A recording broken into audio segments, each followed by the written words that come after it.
El cambio paradigmático que hay dedicado al concepto BIM todavía es mucho más profundo. El problema es que ocurre en la misma computadora. Entonces, pareciera que no hubiese ese cambio. Sin embargo, la cosa es, todavía estamos viendo dónde llegan todo esto, ¿no? Y el problema con las normativas, que muchas veces dicen lo que tenés que hacer, pero no dicen lo que no tenés que hacer. Y a veces decir las cosas que no tenéis que hacer resulta más importante que las cosas que tenéis que hacer. Hoy en Urbanistas hablamos con Héctor Miller, arquitecto y director en Miller & Co, una firma especializada en BIM bajo protocolo. Héctor lleva décadas formando profesionales y acompañando equipos en la transición del CAD al BIM, desde una mirada muy clara. Esto no va de software, va de cambiar la cultura, los procesos y las preguntas que un modelo debe responder. Nosotros tenemos un propósito que es tratar de contar esto a la mayor cantidad de gente con los que podamos llegar.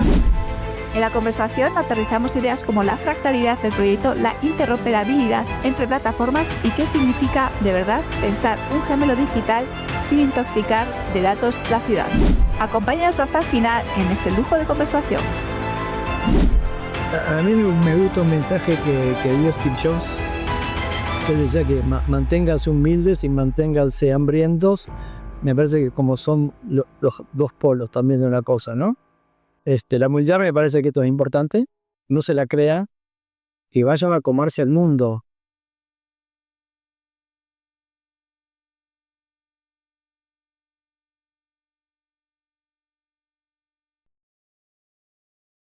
Hola Héctor, bienvenido a Urbanistas, ¿qué tal estás? Itziar, qué gusto poder encontrarnos aquí. Muchas gracias por la convocatoria. A ti por venir. Hace muy poquito estuvimos grabando con Fabián Calcaño, que junto a Eduardo de Feo sois socios de la empresa Miller & Co. Y Fabián nos hizo una pequeña introducción sobre BIM bajo protocolo en urbanismo y te hemos traído a ti para profundizar un poquito más sobre este tema. Pero antes de nada vamos a conocerte un poquito, Héctor. ¿Cómo iniciaste, qué estudiaste, cómo te introdujiste en el mundo del BIM? Y cuéntanos un poquito tu trayectoria. Bueno, yo soy arquitecto y antes que eso había estudiado una titulación, no sé cómo le dicen por esos lares, pero aquí se dice secundario, digamos una titulación secundaria que también era técnica. Tenía muchos trabajos en ese momento, pero no tenía tanto dinero para contratar gente, así que tenía que entender alguna forma de replicarme. Yo terminé el año 1982, esa secundaria, que eran 6 años. Me puse a trabajar antes que eso.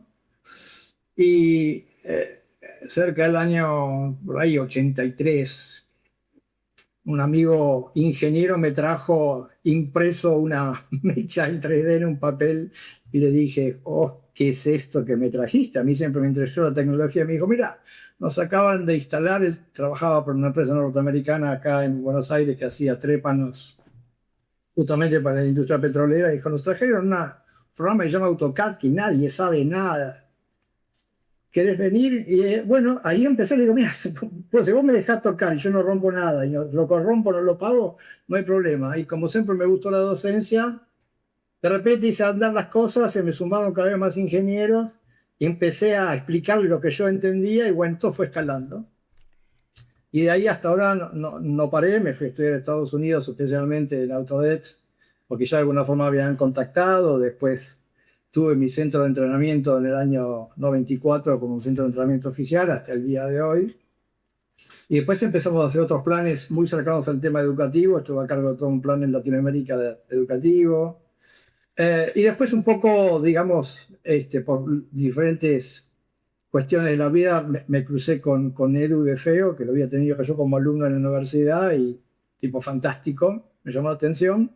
Yo había dejado en esos momentos ya toda la parte de entrenamiento de Autodesk y demás, y bueno, conformamos una empresa primero y después se sumó Fabi. Así que un pequeño raconte desde ahí hasta acá. La suerte que me tocó ver todas las evoluciones que sufrió esto, así que un poquito de, digamos, de síntesis que tiene que ver con eso, ¿no? Vale, nos hablas de la época pre-AutoCAD. Ahora, eso para mí ya es mucho. Eso es... Gente que AutoCAD se desarrolló en el 82, así que ahí nomásito empecé. Claro. Y hacíais con la típica mesa grande A mano, tinta. No había otra cosa, era puro, puro en ese momento de reglas paralelas con escuadra, después tenígrafo que era un poquito más sofisticado, pero papel transparente, papeles blancos, entregas en tinta y en lápiz, eso es lo que había. Así que, eh, por suerte eso sirvió muchísimo porque somos uno de los últimos, la semana que viene cumplo 62 años, somos uno de los últimos analógicos, digamos, ¿no? Los que trabajamos con estas cosas. Yo no soy nativo digital. Así que pasar, digamos, conceptualmente de filosofía, de paradigmas, nosotros hablamos de cuestiones paradigmáticas, te hace ver en retrospectiva cosas y te hacen también esta retrospectiva que te ayude a mirar como un espejo hacia el futuro, porque pasaste por estas circunstancias, ¿no? Sobre todo ahora que la evolución, tenemos una revolución industrial cada 15 minutos ahora, ¿no? Entonces, haberlo visto de esa forma, que fue un desafío, también de alguna forma te prepara de forma diferente para las nuevas cosas que vengan, porque si hay algo por lo que estamos preparados es para el cambio. Así que eso ayudó muchísimo.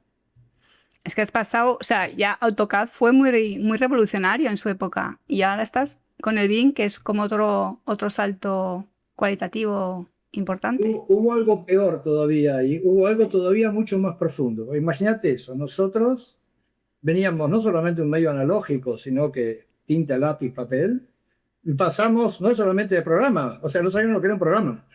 Cambiamos las cosas que estaban sucediendo, estaban sucediendo en el mundo digital. Nosotros no sabíamos lo que era una computadora, o sea, había que tocar teclas cuando antes tocaban lápices y estilógrafos. Hombre, ¿Cómo se pasa? y AutoCAD, sí, al principio había que escribir, ¿no? A mí, Había acá, no había ratón, sí. pantallas a ver, ni siquiera de fósforo blanco, que era una evolución, pantallas ámbar. Vos ponías un comando que decía layer, podías hacer un color y vos veías todo igual y decías, ¿qué es esto? Había que dibujar algo y los ratones se manejaban todos con comprocesadores matemáticos, emuladores, una locura era eso. Ayer en el niño te quedabas mirándole cómo fascinado, cómo él dibujaba una línea, un círculo. ¿Qué es esto? Todo pixelado, una cuestión fantástica, pero digamos, el desafío era mayor porque había que pasar Al ordenador. de medio digital. Es que nadie trabajaba. Ahora el cambio ahora es mucho más profundo, ¿no? El pasaje de lo que fue el mundo del tablero al CAD fue durísimo y fue muy importante. Pero el cambio paradigmático que hay del CAD al concepto BIM todavía es mucho más profundo. ¿Sí? El problema es que ocurre en la misma computadora. Entonces, pareciera que no hubiese ese cambio. Sin embargo, la cosa es, todavía estamos viendo dónde llega todo esto, ¿no? Entonces, hay que conceptualizar muy bien esto porque los chicos que son nativos digitales, que tienen una enorme velocidad de adaptación y de uso, rápidamente manejan los programas. Pero esto no es una cuestión de programa. Es una cuestión de contexto global, es una esfera, no es un plano esto. Entonces hay que entender muy bien cuando uno habla de esto, de qué estás hablando, porque todos hablan de BIM o todos son BIM managers. Hoy si no sos BIM manager parece que no estuviese bien visto. Entonces, ¿qué pasó?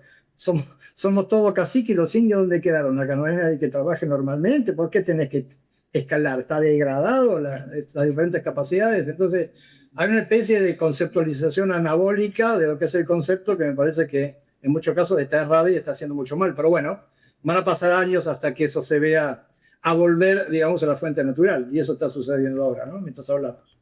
Vale. ¿Cómo definirías BIM? ¿Cuál sería tu definición? ¿O cómo tenemos que entenderlo? Mira, ya ni siquiera importa el acrónimo, la verdad. Pero si vos me dijeras que yo lo defina con pocas palabras, es un cambio de cabeza, un cambio conceptual. Nosotros hablamos de... El idioma castellano es fuertísimo, ¿no? El idioma español es fuertísimo. Cuando nosotros hablamos de un cambio paradigmático, tiene todo el peso de lo que significa eso, ¿no? Cambió el paradigma. Lo que pasa es que lo estamos mirando de una forma que no podemos vislumbrar la profundidad que este cambio implica. Y para que ocurra este cambio, y que realmente lo que está ocurriendo sea conceptualmente BIM, vos vas a tener que cambiar la filosofía, vas a tener que cambiar la cultura, vas a tener que cambiar el proceso, que se apoyan en programas poderosos, pero el programa no asegura que ese cambio ocurra. Entonces, si realmente no estás o no comprendes con profundidad lo que significa este cambio, te diría que no hables de vino, no te metas en este cambio, porque los cambios en algún punto duelen, como la vida misma. Cuando eras una criatura y te estabas creciendo, el crecimiento duele, y los grandes cambios también llevan implícito eso. Fantástico, ¿no? Ese olor es increíblemente buenísimo, pero hay que estar dispuesto a transitarlo. Y desde mi punto de vista, de la óptica esta, se entiende como que estos son modelitos en 3D que giran y son hiperpoderosos, pero para entender conceptualmente el BIM no se lo puede mirar de afuera, hay que hacer una endoscopía. Y yo no sé si todo el mundo está dispuesto a hacer una endoscopía, porque de afuera son todos muy bonitos, pero por adentro pueden estar bastante podridos. Y esto es lo que también está sucediendo. Entonces, para mí lo que es BIM es un cambio de paradigma con todo esto que lleva implícito, ¿no? Un cambio de cabeza profunda y un cambio de actitud para que eso ocurra. Es decir, realmente las expectativas ya son muy altas y el esfuerzo que se está dispuesto a hacer es muy bajo. Entonces, si no se equilibran las expectativas con el esfuerzo, no hablemos de esto, porque esto es lo que va a ocurrir. O sea, no nos podemos quedar en que una nueva herramienta de infografía no es un 3D, es mucho más. Que no nos quedamos ahí, ¿no? Muchas veces. Mira qué 3D, mira. Imagínate todo lo que está pasando ahora con el tema de inteligencia artificial. Una vez me preguntaron a mí, ¿le tenéis miedo a la inteligencia artificial? Le digo, mira, le temo más a la estupidez natural que a la inteligencia artificial. ¿Por qué es esto? Porque la realidad es que la inteligencia artificial, que es poderosísima, todos los procesos de programación que admiten estas plataformas son poderosísimas, pero son aceleradores también del colapso. Porque muchas veces se dice, vamos rápido, rápido, ¿a dónde querés ir? ¿A dónde vas tan rápido? ¿Por qué no definís cuál es tu horizonte y a dónde querés llegar? ¿Cuál es tu propósito? Y después vamos a ver si a eso le damos velocidad. Porque acelerar sin propósito, con un horizonte claro, lo único que hace es acelerar el colapso. Y esto muchas veces es lo que pasa. Aceleran los procesos en una base que está mal definida. Está bien, pero es difícil sacar esa magia y que esto no parezca como una cuestión de decir, no, pero no es como vos decís. Bueno, te espero dentro de 5 años, 10 años para hablar de nuevo del tema, a ver cómo nos fue. Vale. Has comentado que iniciasteis la empresa Miller & Co. con Defeo. ¿Qué oportunidad encontrasteis o por qué ha triunfado? O sea, hay una necesidad que habéis cubierto claramente. ¿Cuál era esa necesidad? Bueno, a ver, si bien hice mucho trabajo de arquitectura, si alguien me pediría que me defina a mí qué es lo que en esencia por ahí sos, yo te diría que naturalmente soy docente. Me parece que la docencia no es una cosa que uno adquiere.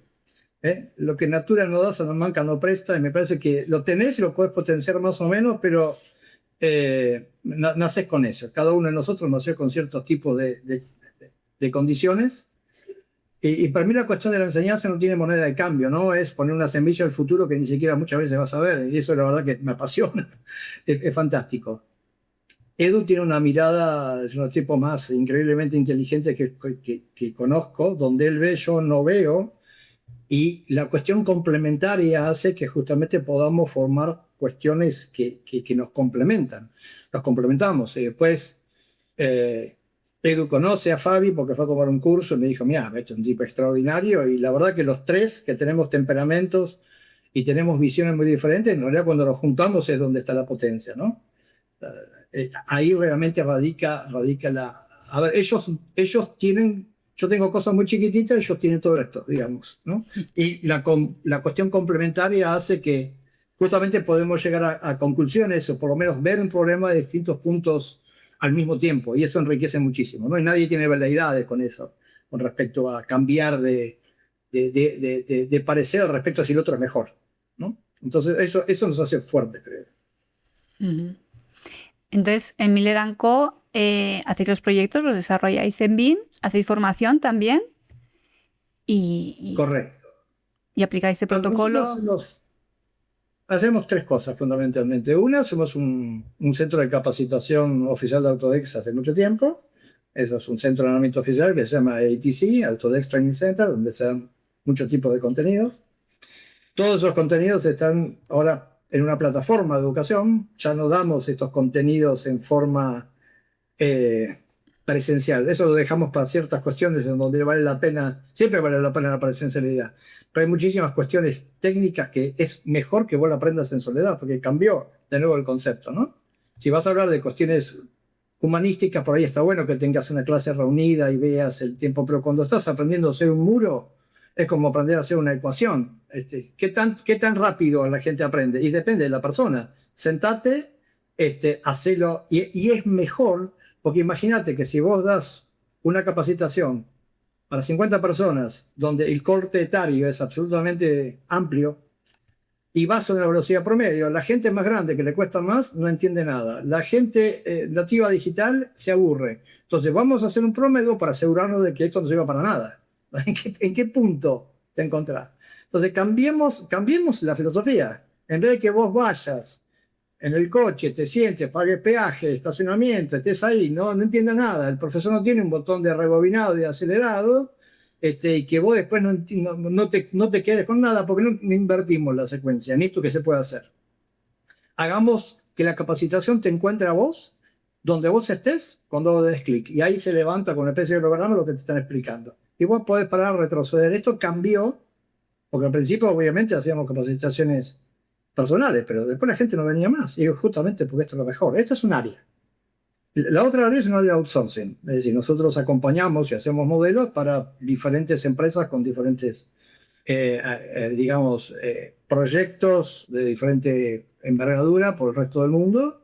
Y después tenemos una parte que es una parte de consultoría, donde la consultoría tiene como varias líneas. Una de esas líneas es, por ejemplo, el tema de lo que son implementaciones, que es increíble, ¿no? Que es como cambiar justamente la filosofía o ayudarlos a pasar el puente de lo que es el cambio de paradigmático, ¿no? Así que básicamente nos dedicamos a esas tres cosas.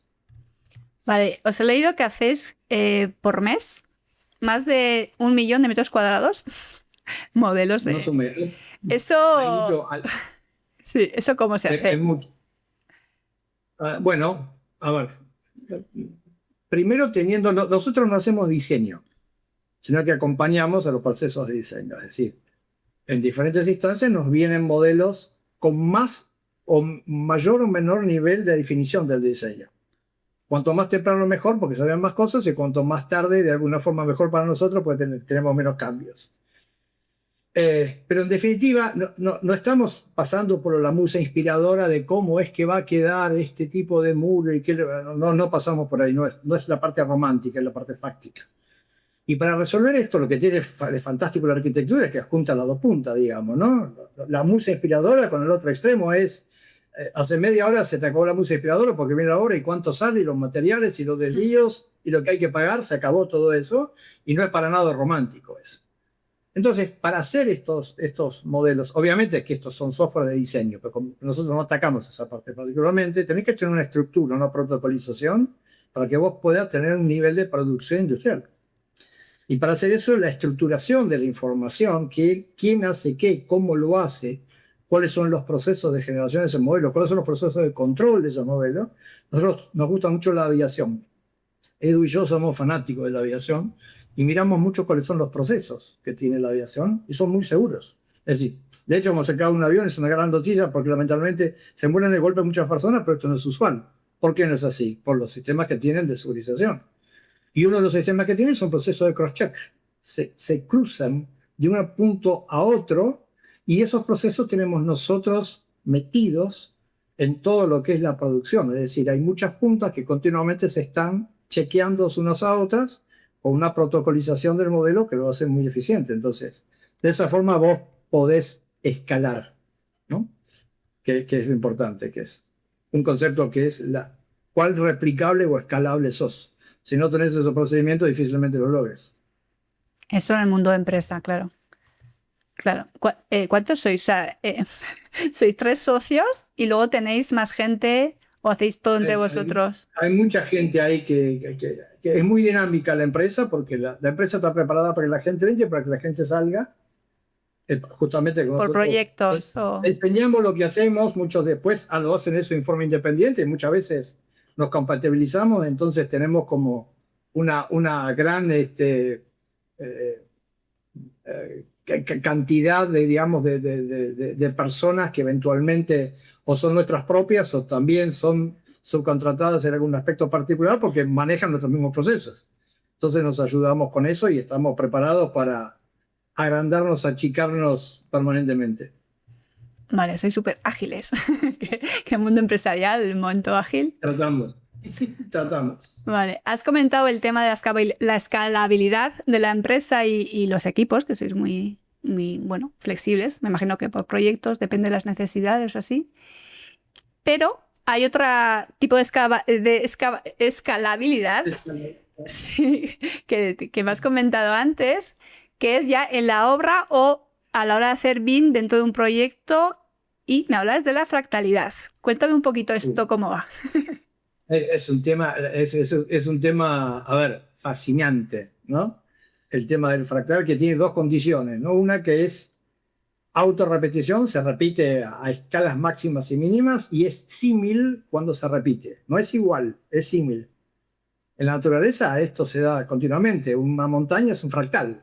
Triangulito, triangulito, triangulito, triangulito. No sabes si estás viendo un pedacito de piedra o estás viendo la montaña. Las nubes son fractales, las flores son fractales.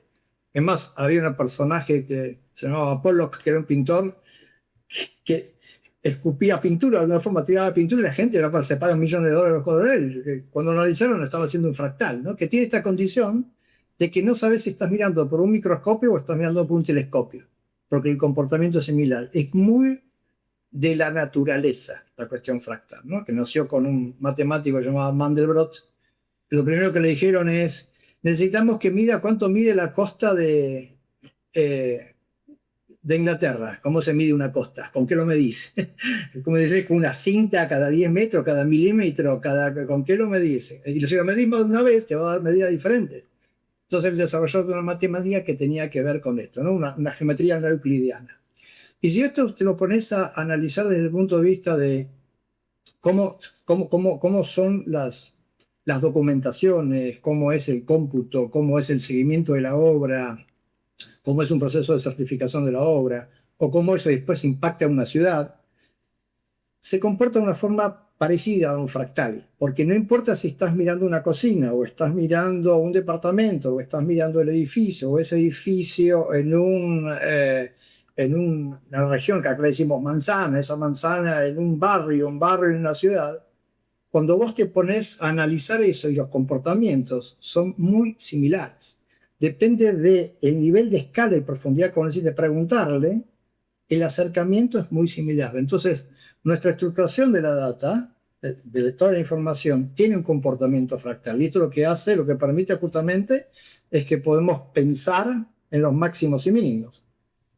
Había un arquitecto finlandés que a mí me encanta, que se llamaba Iiro Saarinen, que él decía, nunca hagas nada, o algo parecido a esto, decía, ¿no? Nunca hagas nada sin tener en cuenta el contexto que lo contiene. Él decía, una silla es una habitación una casa en un entorno urbanístico en un plano urbanístico. Entonces, siempre vos tenés que conceptualizar eso, ¿no? Y estos mínimos y máximos se tienen que tocar o tienen que ser transaccionables.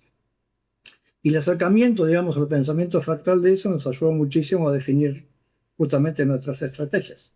Tiene que ver con esto. O sea, Si no, no hay forma de escalarlo. claro, habéis aplicado... Rompe. Imagínate qué es lo que está pasando. Imagínate lo que es la carga de información a nivel territorial. ¿Qué información va a un territorio? Entonces, somos 500 arquitectos que estamos trabajando en una parte de la ciudad y hay un pedido que dice hagamos un modelo BIM que nadie define y te dan un modelo que está todo junto con un montón de información que después eso va y se pincha en la maqueta territorial, pero adentro tiene absolutamente todo, desde una lamparita hasta un matafuego, hasta una llave de luz que está hipergraficado y demás. Imagínate cuando eso que está cayendo en una ciudad, cuando se lo pincha, imagínate que esto es un organismo vivo, como una esponja, eso chupa toda la información. A ver, la mejor esponja, si le tiras mucha agua, llega un momento que se satura. Y esto es lo que está pasando. ¿Qué cosas tiene que tener un modelo? Y esto tiene mucho que ver con lo fractal. A escala del edificio, ¿qué información tiene que tener a nivel de tu piso? ¿Qué ¿Qué información tiene que ver esa cocina que estás haciendo? ¿Y qué información tiene que tener cuando se va a relacionar con un ejido urbano? Y el problema con las normativas, que muchas veces dicen lo que tenés que hacer, pero no dicen lo que no tenés que hacer. Y a veces decir las cosas que no tenés que hacer resulta más importante que la cosa que tenés que hacer. Es como en la música. Che, la música es tan importante el sonido, pero cha, cha, cha, chan. Y el silencio suena estridente. Entonces tenemos que tener este tipo de acercamiento. Y esto no se habla. Entre los extremos nadie habla. Dame tu modelo BIM. No abren los archivos. Es imposible que eso se pueda transaccionar. ¿Cuánta información estamos perdiendo en todo caso? Porque nadie está hablando del límite. Este es el tipo de visualización, porque como me preguntaba, sí, hablamos un poquito de BIM. Y es este tipo de complejidades. El tema es, ¿estamos dispuestos a pasar por ahí? ¿Estamos dispuestos a perder las veleidades que tenemos cada uno de nosotros? Porque hay mucho de ego también en esto en medio. Che, ¿vas a perder algo de eso? ¿O tenés que pensar en el otro? ¿Querés pensar en el otro? No, porque a mí no me toca. Pero más allá de que no te toque, ya que esto sí es factible, ¿querés hacerlo? ¿Está en tu ADN hacerlo? O sea, estás hablando de otra cosa, no estás hablando de modelo 3D. Esto toca otro tipo de fibras. Es, ¿está dispuesto a, aunque no te digan que obligatoriamente lo tenés que hacer? Es la primera vez que realmente se puede democratizar la información, o de cualquier manera no. De cualquier manera no. Y esto es un poquito lo que nosotros también hablamos en la empresa.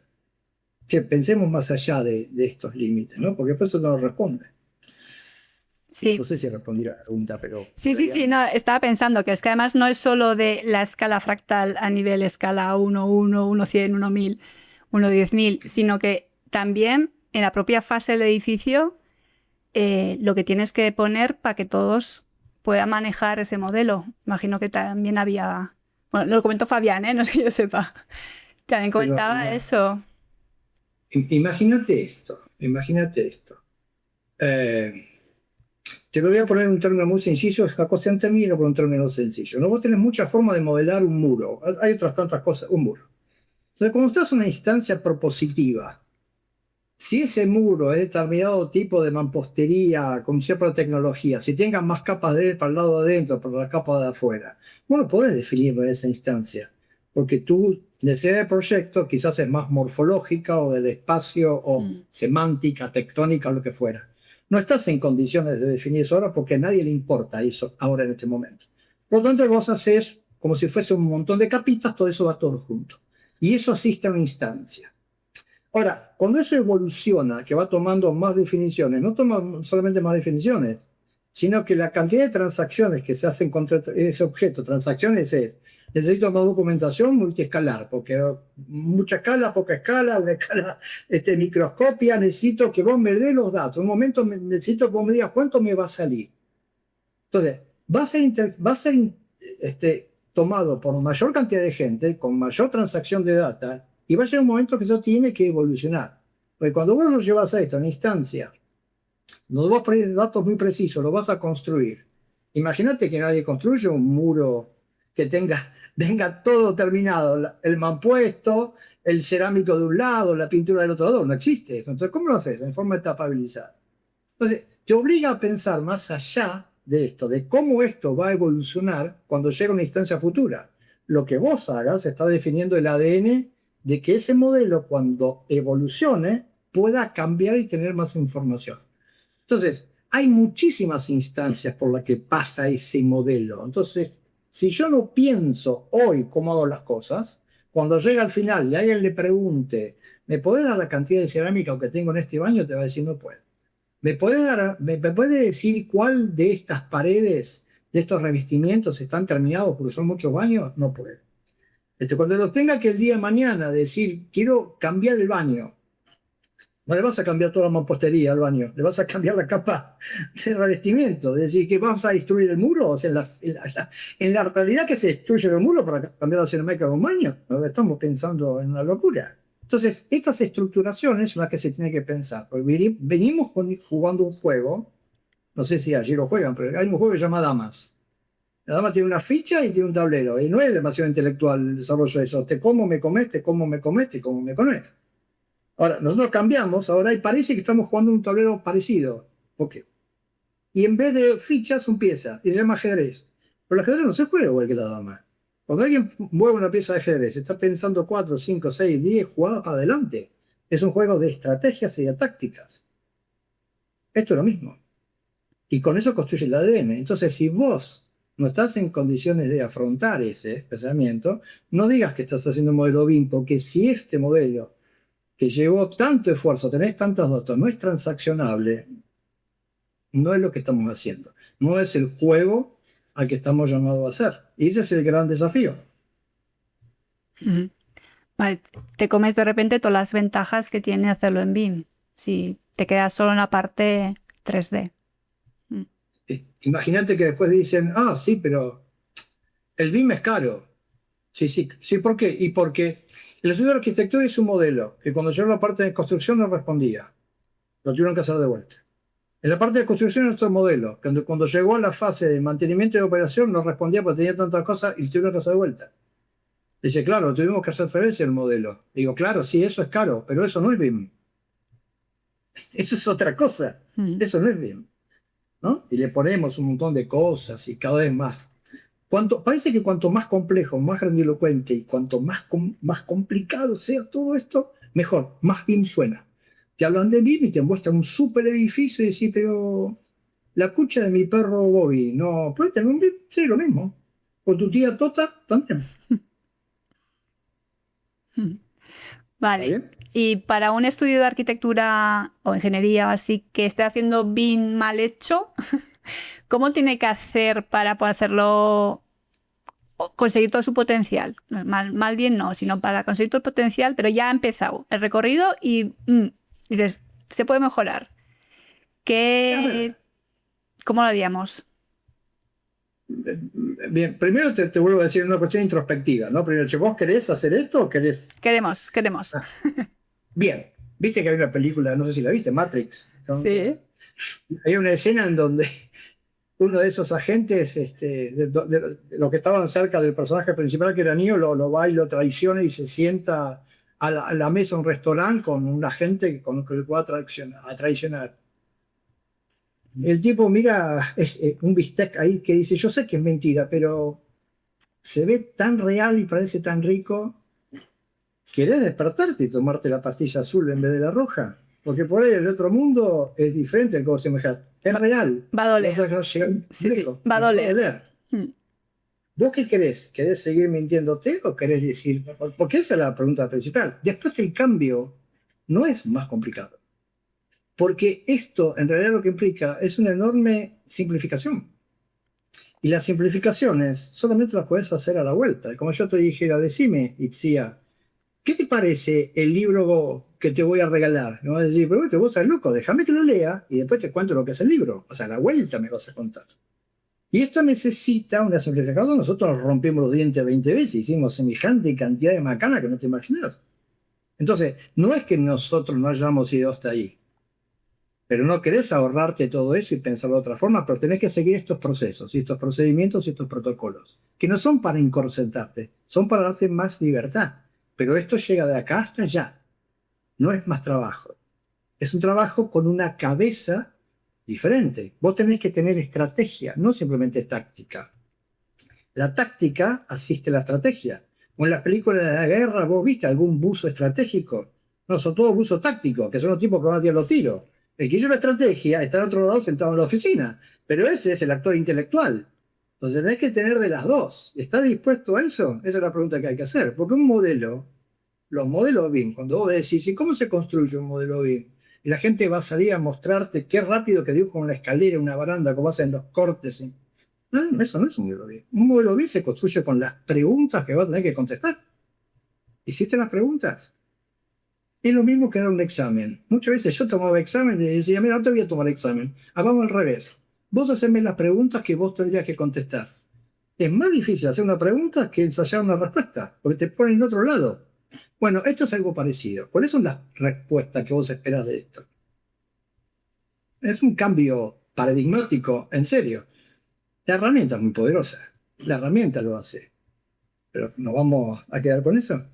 Teniendo todo lo otro. con mucho menos esfuerzo. Vale. O sea, igual el dolor está al principio en dar ese salto, pero una vez que lo das, la vida es más feliz. No tenga la menor duda de eso. No tenga la menor duda de eso. Muy bien. Vale, es un podcast de urbanismo. Bueno, urbanismo, como entra ahí todo, pues vale. Pero lo que es urbanismo puro y duro, ¿cómo lo hacemos? ¿Cómo hacemos bien y ciudad? ¿Cómo se hace estas cosas? Cuéntanos un poquito. Bueno, ¿querés que te comparta algo y te muestre Sí, sí, sí, encantada. un pequeño ejemplo para que voy a correr la Venga, pantalla? vamos a aterrizar todo esto. Muy bien. Bien. Imagínate esto. Esto es uno de nuestros clientes. Esto es toda una zona de un aeropuerto. Esto tiene muchas hectáreas. Es un aeropuerto que tiene muchas hectáreas. Obviamente, acá, si uno ve esto, ¿qué es lo que ve? Y vos ves todo tipo de ingeniería, de pistas, de calles de rodaje, ves estacionamiento, ves hangares, ves depósitos, ves la parte de la terminal, ves edificios complementarios, la torre de control, un montón de cosas. Si yo veo desde el punto de vista de los softwares que intervienen acá, tenés todo tipo de software, de carreteras, de puentes, de arquitectura, de ingenierías.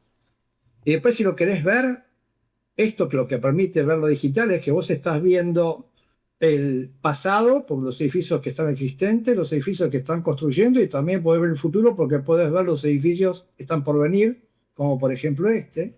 Y después tenés una realidad que está por encima de la Tierra y otra realidad que se da vuelta está por debajo de la Tierra. Es decir, la cuestión urbana, la cuestión territorial es muy compleja, pero tiene un nivel territorial que está alimentado por cada uno de los pedacitos que diferentes plataformas, diferentes personajes con diferentes propósitos alimentan y toman de esta enorme base de datos. Ahora, si yo ahora te cambio el punto de vista de referencia, el punto del marco de referencia, y te muestro este edificio que está acá y lo paso acá, ¿no? Ahora, ese es ese edificio cuando se hizo esa terminal, es una nueva parte de la terminal, que obviamente cuando vos cambiaste tu marco de referencia, esto empieza a tener problemas o consideraciones que tienen que tener necesidades de respuesta para este nivel en el que estás. Yo acá perdí la percepción territorial porque mi problema es del edificio. Entonces empieza a integrarse las ingenierías y demás, como todo esto que está acá, y cómo es que estas bandejas se insertan en este edificio, cómo es que se construyen las partes metálicas, cómo es que las ingenierías no se chocan entre ellas, etcétera. Pero ahora yo te llevo a otra parte. Cuando vos estás en una parte, en un nivel, por ejemplo, estás en este nivel particularmente de acá, y ahora estás recorriendo este nivel, vos perdiste la percepción de lo que pasó en el sótano. ¿Por qué? Porque ahora vos estás puesto acá. Y cuando vos te vas metiendo de a poquito en la circunstancia, cada vez que vos te enfrasques en algo y te metes en una cuestión particular, vos vas a ver la cuestión particular en su contexto, pero vos tenés que responder a aquellas cosas que necesitan de tu cuestión particular. Es un poco también lo que responden los fractales. Ahora, no nos olvidemos que esto que estaba acá, en realidad también estaba pegándole directamente a esto que estaba acá, porque eso es este edificio. Ahora, si yo me cambio de edificio, y este es otro edificio que pega ahí, tenemos los mismos prolegómenos. Esto no tiene ni la misma espectacularidad, ni la misma función, ni los mismos metros cuadrados. Pero en cuanto a las preguntas que esto tiene que resolver, son exactamente lo mismo que ese edificio que vimos antes. Tiene lo mismo. Tiene arquitectura, tiene ingeniería, tiene instalaciones, pasa algo por arriba, pasa algo por abajo, tiene un montón de información. Pero vos fijate que cuando vos cambiás el marco de referencia, cuando cambiás la escala, las respuestas que vos tenés que dar o las preguntas que vos tenés que satisfacer son diferentes.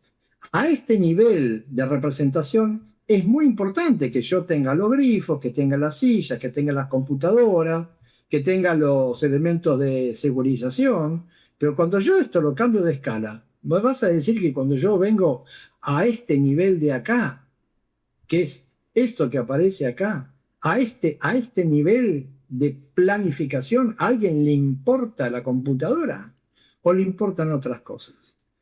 Entonces, cuando nosotros hablamos de cuestiones territoriales, nunca podemos perder de vista, como decía Saarinen, ¿Qué es lo que vas a hacer? ¿Qué es lo que tiene que tener? ¿Qué es lo que tenés que conceptualizar cuando esto cambia de nivel? Y cuando esto alimenta otro nivel de recursos como el territorial, ¿qué cosas no tenés que tener para que no pase y este archivo finalmente abra?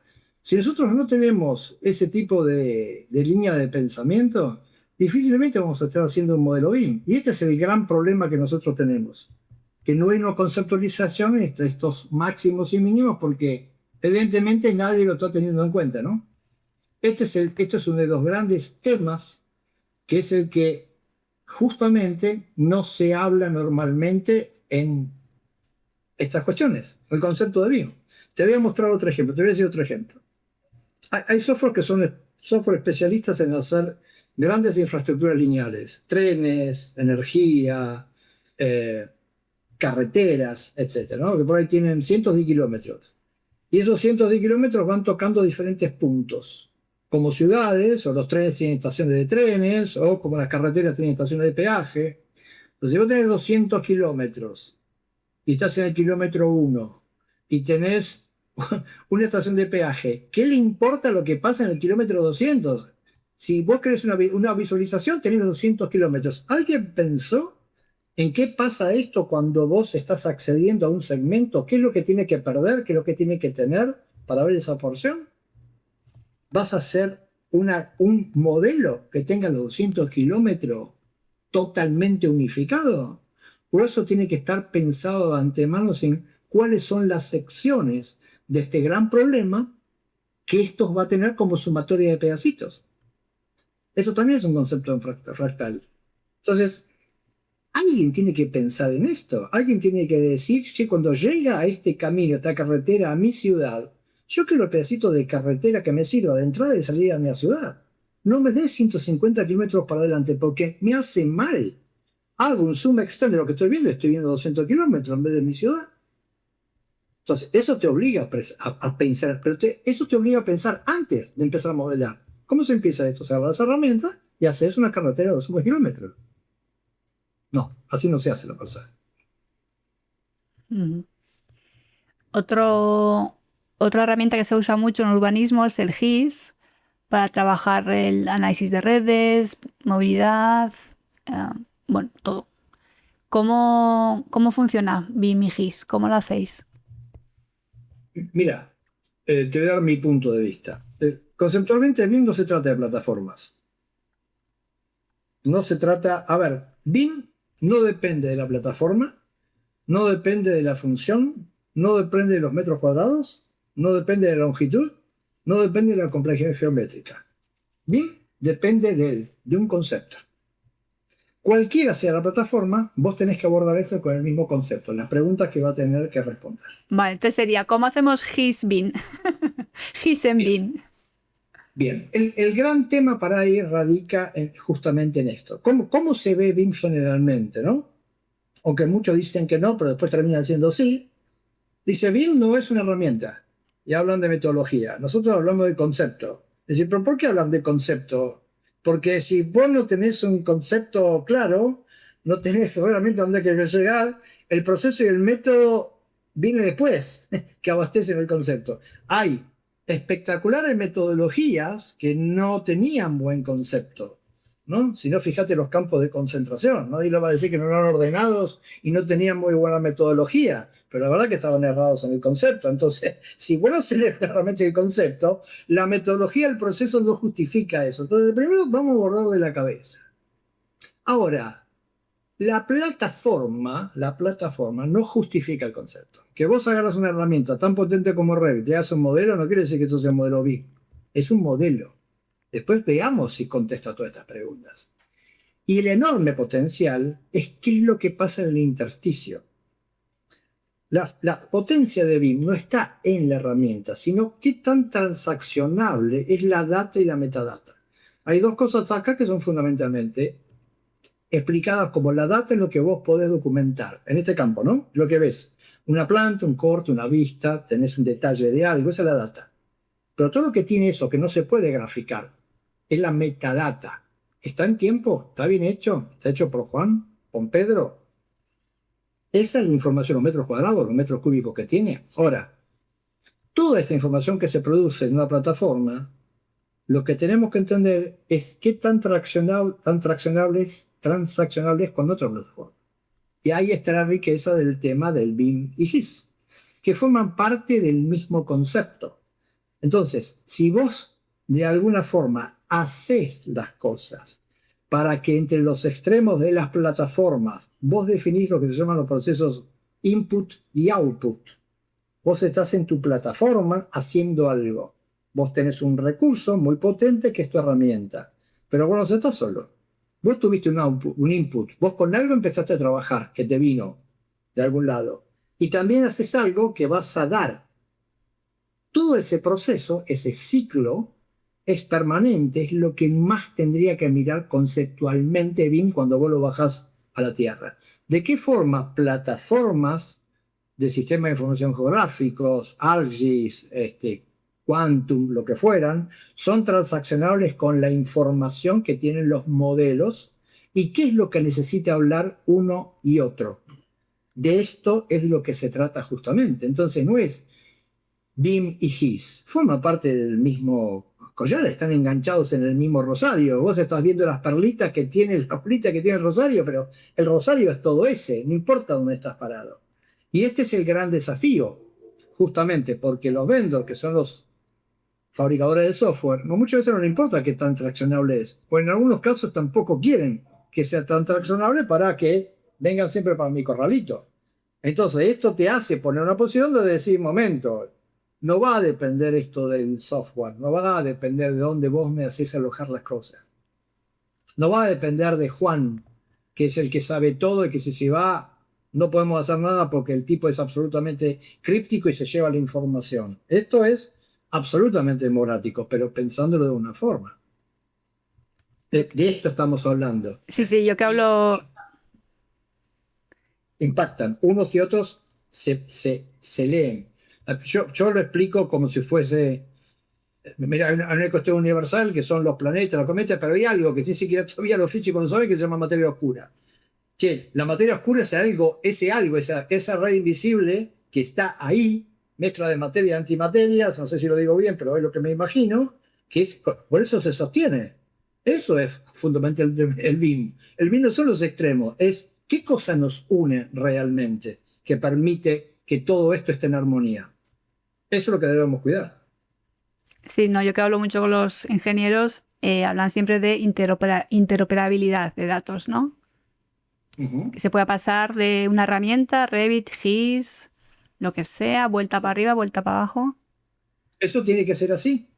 ¿Por qué? Porque la misma información, el mismo dato visto por una persona que tiene una necesidad, resulta totalmente diferente que el mismo dato visto por otra persona que tiene otra necesidad.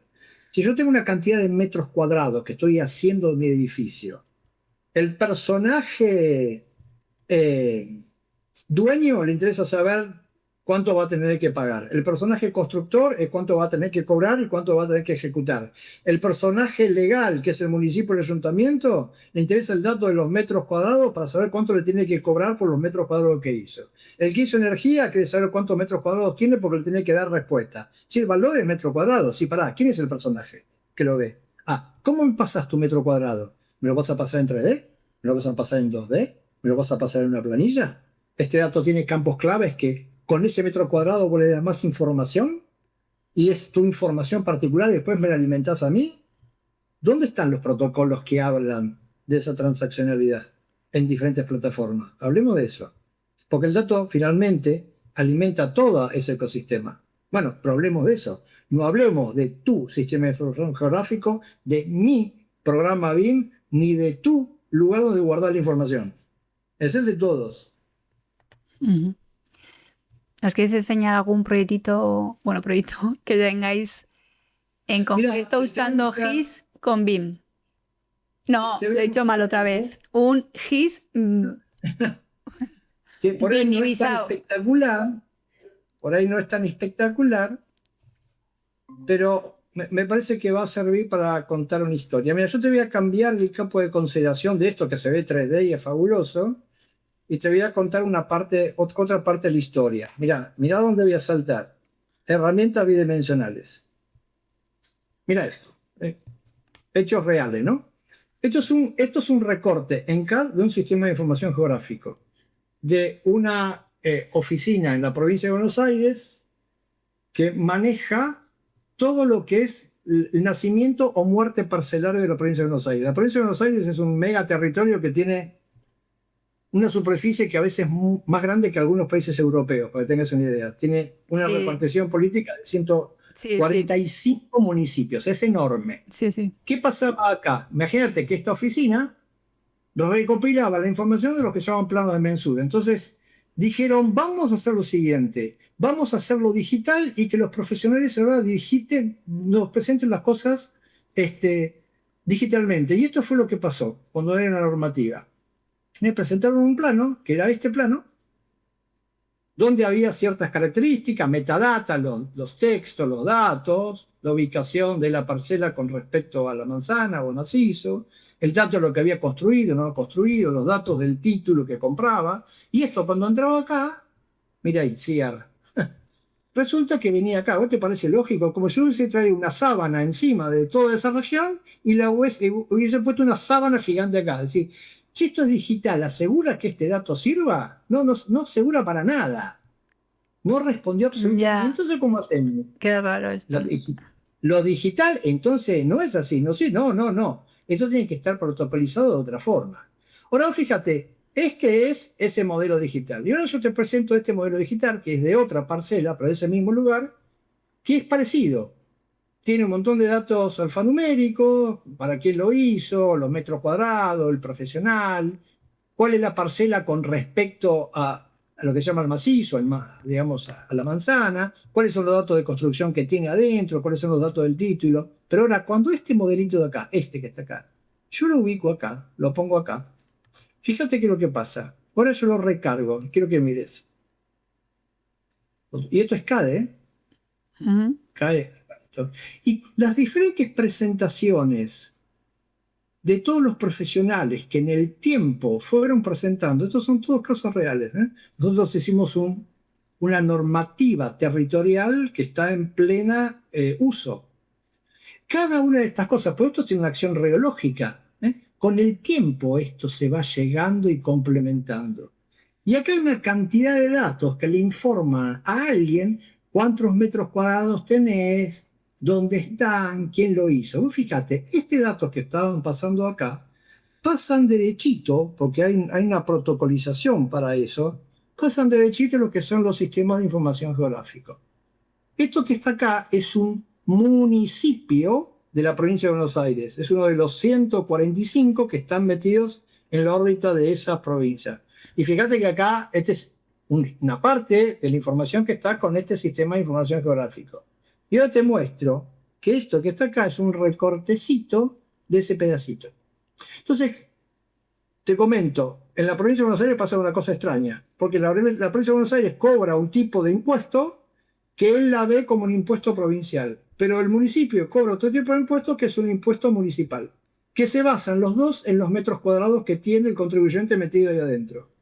El problema es que hay información que solamente va a la provincia, que no se comparte con el municipio, e información que solamente tiene el municipio que no vaya a la provincia. Por lo tanto, la misma parcela que está en el mismo territorio, en el mismo lugar, tiene información totalmente diferente. ¿Qué fue lo que hicimos nosotros en este municipio? En esta información geográfica, eso que vos viste, que presenta el profesional, por ejemplo, la alimentación y el cambio de lo que son los sistemas digitales, la mayoría viene de afuera. El dato lo trae de afuera. No va al Estado a buscarlo. Viene de todo afuera. Y nosotros hicimos una compatibilización simplemente porque hicimos campos claves entre lo que pasaba en el municipio, que son estos los datos que están calificados por estos controles que están acá de metros cuadrados, versus lo que tenía la provincia. Entonces, vos acá leías de un lado y del otro diferentes actores qué información tenía un área que no tenía la otra y que tenía que simplemente analizar. Esto, por ejemplo, es uno de los tantos queries, o sea, criterios analíticos, que esto maneja como sistema de información geográfico. Pero, a ver, volvemos. Estos modelitos, en muchos de los casos, son modelos tridimensionales que están en otras plataformas. Ujú. ¿Cómo haces para la transacción? ¿Dónde está la normativa? ¿Dónde se aloja? ¿Cómo tiene que ser el tipo de archivo? ¿Cómo tiene que ser la metadata que esto tiene para que sea transaccional? ¿Cuál es la materia oscura que lo une? porque tiene locaciones diferentes, plataformas diferentes y usos distintos. Ese es uno de los... A ver, a nosotros nos querían matar, ¿no? Porque obviamente le salieron a cobrar plata a esta pobre gente. Pero bueno, digamos, hay para muchas acciones que no tienen que ver solamente con la cuestión de recaudar fondos, pero esto es una de las cuestiones que suceden. De nuevo, los protocolos son para encorsetar, no son para que nos comuniquemos. Estoy pensando, un gemelo digital sería como que englobara esto bien hecho. Tendría que tener también estructura BIM y todo. Porque los gemelos digitales se habla mucho hoy en día, pero englobaría toda esta complejidad que tiene la ciudad. Sí, yo creo que eso es a lo que tendemos, eso es con el avance de la tecnología, eso es realmente lo posible. Hay que ver si se tiene el espíritu de que realmente esto suceda o va a responder la pregunta de algún personaje que se viste o de BIM o se viste de gemelo digital. Todavía tengo grandes dudas con esto, porque tenés que tener una mente un poco más amplia y de colaboración realmente, no simplemente declamativo. Vamos a hacer el BIM, vamos a hacer lo que sea realmente colaborativo, pero por ahí no estás dispuesto a... Es que yo veo que son dos mundos, estás con un mundo computacional, ordenadores informáticos, o sea, unos y ceros, y el mundo ladrillo. Y eso tiene que ir al mismo sitio. Y ahí está, es que no es ya dentro de los arquitectos o dentro de los mundo ladrillo, construcción, que ya hay problemas ahí. Es que te metes en otro mundo que están, y son luego también los ingenieros que están viendo el transporte, están a otra cosa, pero todo eso es ciudad también. Entonces, coordinar todo eso nos va a costar un poquito, ¿no? Todo tiene una escala territorial. Todo tiene una escala territorial. Sí, o sea, es ciudad, es como el territorio, pero quiere decir que no hay nada que no suceda en el territorio. Entonces, te quiero decir que ya dentro de un edificio ya hay como diferentes mundillos, pues te vas a la ciudad y ya... Y solo para construir el gemelo en sí también. Tiene que tener en cuenta la parte de ladrillo.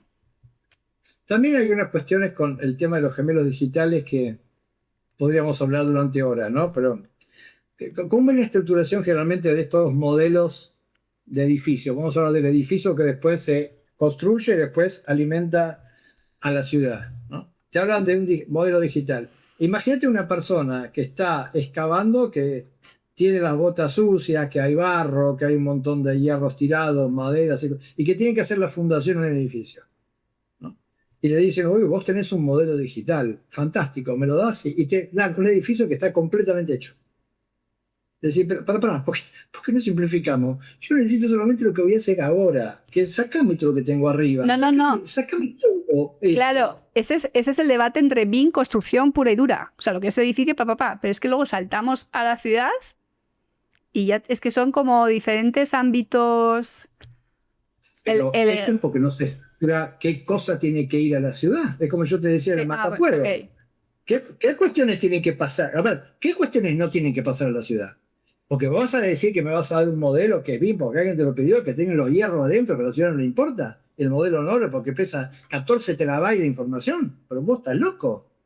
A ver, no solamente que no lo quiero, te lo prohíbo que me lo des, porque eso no me aporta nada. ¿Qué me aporta? ¿Qué respuesta tiene que dar en esa instancia? Sí, yo lo que quiero es que me des el envolvente, como si fuese la gran carpa, con los datos metidos dentro, de cuál va a ser la huella de carbono que te va a dejar. Eso me importa la ciudad. Sé lo que me interesa, me interesa que me des un englobamiento para que yo pueda saber qué tipo de cono de sombra vas a tirar, o si yo densifico esta ciudad, cómo lo voy a utilizar. ¿Por qué? Porque puedo utilizar todos los estudios de arquitectura que están proyectando una ciudad y ver cómo me va a quedar el perfil urbano y que eso, ¿cuál va a ser mi impacto? Ahora, por favor, no me pase tu fierrito. No me pase tu sillita. Tu sillita, déjala en tu casita. Y no me hablé de modelo digital y me tire 14 toneladas de información. Porque me hacen mal. Me intoxicaste para toda la vida. ¿Quién es el que pone el stop? ¿Quién es el que pone la racionalidad de esto? Porque cerramos los ojitos y queremos eso. Porque es muy subyugante ver un modelo tridimensional que ha vuelto con toda esta estupidez que tiene adentro. Pero esto me hace mal. Entonces, eso realmente es el bien común. ¿Estamos dispuestos a eso? ¿Hay alguna normativa que lo pida? ¿Que lo pida cómo? ¿Hay un lugar esperando para que alguien, cuando me dé? Vos, estamos pidiendo cosas. Ok, ¿pensaste en el lugar donde va? Ah, no, no, no. Y pero lo pido. ¿Pero para qué le pedís? ¿Que le vas a poner a mano? ¿Lo vas a georreferenciar vos? ¿Tengo agente suficiente para que me entre en el estado de tonelada de información? Nosotros en eso que te mostré ahí, de esos planitos de 2D, habían 5.000 transacciones diarias. ¿Vos te pensás que el Estado tiene agente suficiente para ubicar la parcelita donde iba? ¿O eso tenía que estar preformateado para que le caiga ahí y que la persona pueda verlo? Con el gemelo digital es lo mismo. ¿Qué me vas a dar un modelo 3D hecho en Revit que tiene hasta los codos y los tubos? ¿Estás loco? No. ¿Y lo otro que necesita no me lo das? ¿Dónde están las preguntas?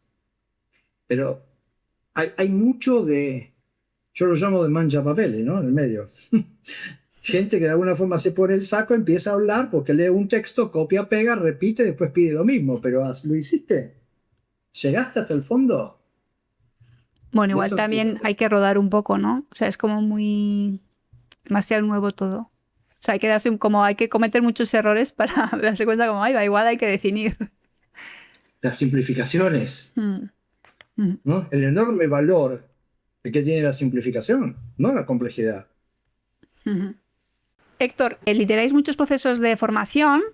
Dime que en los currículums oficiales, perdón, ¿qué carencias notas que no están bien y que tienen que estar ahí? Cuéntame un poquito cómo lo ves. Bueno, te doy mi punto de vista. A ver, nosotros damos charlas, clases en muchas universidades de acá, en España, de toda Latinoamérica en general. Hay todo un movimiento que realmente está yendo hacia este camino. Lo que pasa que a veces simplemente es una enorme oportunidad para enseñar un concepto y se enseñan herramientas, es una cuestión, pero no importa, estamos pasando, digamos, la rompiente, estamos llegando a otro lado. Pero me parece una oportunidad fabulosa de ver otras cosas que no los tienen. Yo en ninguna escuela de arquitectura, en una universidad, en una facultad de arquitectura que me tocó estar, de arquitectura, no de ingeniería, de arquitectura, hablan de tres temas que son fundamentales. ¿Cuáles No se serían? enseñan, no se enseñan conceptos de ni procedimientos de georreferenciación, Mm. como si nosotros hiciéramos las cosas que no están puestas en un lugar fijo en la Tierra. No estamos haciendo un barco o un avión. ¿Qué sostiene georreferenciación además? Si no nos sabemos dónde está. A ver, ¿cómo no hablamos de georreferenciación? Ese es un deje de AutoCAD, ¿no? Igual, de trabajar en AutoCAD o en plano puro y duro. Pero es que no importa si estás haciendo en 2D o en 3D, eso que estás haciendo, estar en un lugar Sí, sí, sí, particular, va a no. impactar Sí, el sí, sí. mercado, esta transacción de información. ¿Cómo no sabe? A ver, ¿cuántas, y hablando de vuelos tridimensionales, cuánto le corre en un estudio de asoleamiento, por ejemplo, de eficiencia, teniendo las herramientas puestas? Ahora, si eso no está en el lugar que tiene que estar, Sí, sí. no va a suceder. No se habla de eso. Otra que no se habla es mantenimiento y operación. Como si las cosas que fuéramos nosotros a proyectar no se vayan a utilizar y no se vayan a romper y se tengan que mantener. Una locura. Y otra cosa que no se habla es a nivel de metadata. O sea, nosotros hacemos planos, pero la información que tiene adentro, las cosas que nosotros estamos proyectando, bidimensionalmente o tridimensionalmente, que tienen un montón de información y que hay que conceptualizarla, tampoco se hablan. Me parece que estamos en una instancia en donde necesariamente se va a tener que entrar a la currícula, no solamente cursos o maestrías o posgrados o diplomados conceptualmente de BIM, sino de que en la currícula esté ya metido esta génesis, que además puede ser accionado a través de todos estos procedimientos para que los chicos lo vean. En los lugares donde vos podés hacer el cambio, si hay algún lugar donde realmente vos podés hacer un cambio diferencial, yo creo que hay dos lugares que son fundamentales. Uno es la academia y el otro es el Estado. El Estado porque exige, la academia porque forma.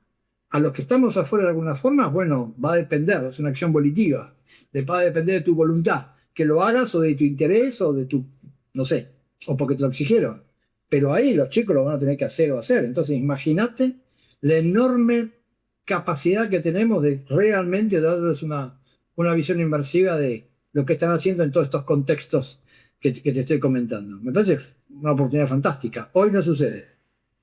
Vale, entonces faltarían esos tres parámetros para los currículums, para luego adaptarse a la realidad que es el mercado, las empresas. Vale. Y que con Fabián hubo un poco de, de debate, pero bueno, igual no vas por ahí. ¿Qué barreras culturales ves a la hora de hacer BIM o hacerlo así? Bueno, un poco lo que hablamos, digamos, ¿no? A ver, eh, reticencia a cualquier cambio es inherente al ser humano. Vos te vas a decir, estás haciendo las cosas A, hacerlas B, aunque sea mejor, y te va a costar salir de la famosa zona de confort, aunque vos veas que sea mejor. Porque hablamos de esto, te parece fabuloso, y a los 10 minutos, cuando te diste vuelta, volviste a hacer exactamente lo mismo que estabas haciendo antes. Y vos sabés que eso es bueno, o te dicen lo que va a venir, y dices, sí, pero eso implica generar una fuerza determinada para que vos cortes con las cadenas que te atan a ese lugar donde vos estás, y esas resistencias tienen que ser rotas. Entonces, a mí me parece que la mayor problema es un entendimiento de qué realmente estamos hablando, cuando estamos hablando de eso, de la comprensión de lo que significa este paso, y por otro lado la comprensión en cuanto al esfuerzo que tenés que hacer versus los otro planeta. No es solamente los beneficios, es otro planeta esto, realmente otro lugar. Me parece que entre esas dos puntas, la no comprensión, la repetición, vamos a estudiar bien, traer un profesor de Revit, vamos a estudiar la herramienta, pero quiero hacerlo ya, en media hora. Hay una película española que tiene muchos años que a mí me encanta, que se llama Deprisa, Deprisa. Un grupo de jóvenes adolescentes a ver, que termina muy mal justamente esto porque vamos como loco, pero vamos. Y no se tiene realmente conciencia de lo que se está diciendo, ¿no? Y el desafío que eso implica. Y lo que hablamos, si vos tenés este nivel de expectativa, vas a tener que tener este nivel de esfuerzo. O bajar la expectativa para que tú alcances tu esfuerzo, pero no pongas esto acá pretendiendo ser muy poquitito. Magia no hay en esto, porque vuelvo a decir, es muy subyugante. Los programas son extremadamente potentes, pero cuando haces una endoscopía, salió podrido dentro. Vale, ¿y qué habilidades tiene que tener un arquitecto, un estudiante arquitecto, un arquitecto ya profesional, un ingeniero, un urbanista para trabajar en entornos BIM? Habilidades, lo que hemos hablado, claramente. Mira, esas habilidades se adquieren. No tenés ni que... Tus conocimientos van a ser suficientes para que vos te muevas de la posición A a la posición B si realmente lo querés hacer. Todo es aprendible, obviamente vas a tener que escalar este aprendizaje. Eh, la habilidad, más que nada, es una habilidad, yo te diría, del querer hacer. No necesitas ninguna habilidad extraordinaria diferencial. No es que tengas que ir a Harvard a hacerte un máster para estudiar esto. No es así. Tiene que estar bien guiado, tiene que estar conceptualmente bien dirigido, tiene que estar bien entendido. Y cada persona va a tener una velocidad diferente en la asimilación de lo que nosotros decimos soft skills, ¿no? De qué tan rápido poder manejar la herramienta, pero vas a tardar más o menos, pero si tienes el objetivo ahí, lo vas a llegar a lograr sin problemas. Ahora, el otro punto, a veces se habla de, yo digo, ¿no? No sé si está bien o mal, pero a mí me parece que no está bien, pero digo, Héctor Miller, mi punto de vista, habla de eh, ¿cómo es que dicen por ahí? De la transferencia de conocimiento. Yo no sé si existe la transferencia de conocimiento. Yo te lo puedo contar el conocimiento. Te puedo abrir una cortinita para que mires y dejarte el vidrio lo suficientemente prístino y claro para que sea que vos llegues a mirar todo. Pero yo transferirte, a mí nadie me pudo transferir el conocimiento. Vos querías estudiar una ecuación matemática, tenías que hacer 20 ejercicios y sentada el traste y te tenías que hacer los 20 ejercicios porque el profesor lo sabía, pero me lo pudo contar. Bueno, sería un poco llevar de la mano, ¿no? Ven, que te llevo. Ese camino. Sí, te lo puedo contar, pero el esfuerzo es tuyo, personal. O Entonces, acompañar en ese camino igual, más por ahí. O sea, sí que telepáticamente no voy a saber yo lo que tú sepas. a ver, esa cuestión de la transferencia, inmediatamente transferencia, te paso esto, el punto A al punto B, el cerebro este al cerebro, eso no Así ocurre. no. Ojalá, no sé si seríamos más felices, porque hay que ver si no se lo banca eso, pero a ver, sería evidentemente mucho más fácil, porque eso implica esfuerzo.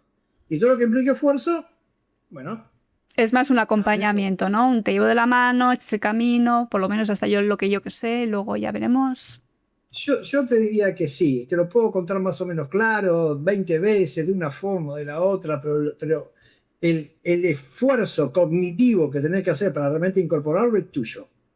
No hay dos partes, un educador y un educando. No. Eso es la transacción.